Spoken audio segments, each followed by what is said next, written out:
Appearing before a public inquiry into the British government's handling of the Chinese coronavirus, the head of the response to COVID-19, Matt Hancock, admitted that the government's strategy was completely wrong.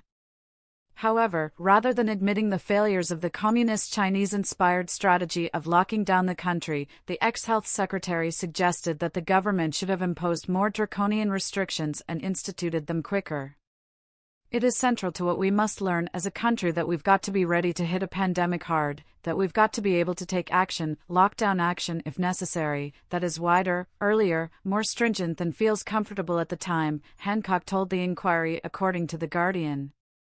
Despite arguing that lockdowns should still be a central component of future pandemic planning, Hancock claimed that he understands deeply the consequences of lockdown and the negative consequences for many, many people, many of which persist to this day.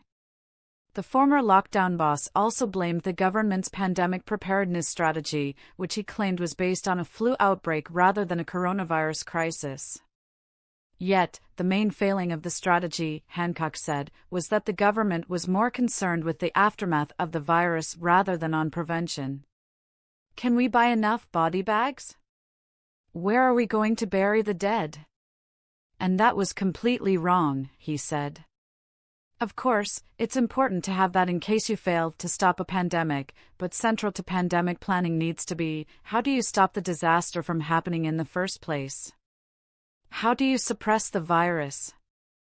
Ironically, Mr. Hancock was forced to resign from his position as health secretary in 2021 after it was revealed that he had broken the very same lockdown restrictions he imposed upon the public by having a romantic affair with one of his staffers.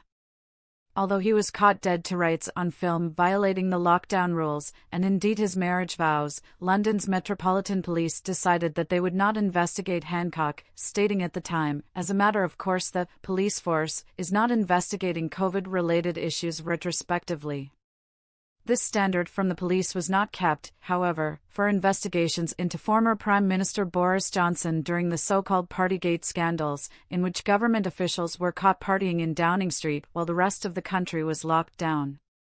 In another display of hypocrisy, a series of thousands of Hancock's WhatsApp messages, given to the press by Hancock himself, showed that the former health secretary apparently used his government post to try to influence the police to go harder after those who broke lockdown rules.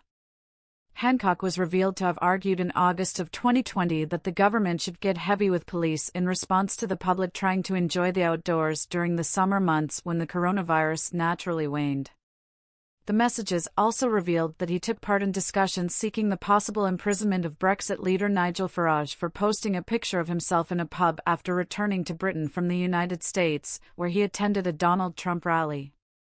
Responding to Hancock's appearance before the inquiry on Monday, Reclaim Party leader Lawrence Fox said, "They have learned nothing. Earlier, harder and harsher lockdowns would have helped. This is about as legitimate as the North Koreans holding an inquiry into human rights violations," Fox added.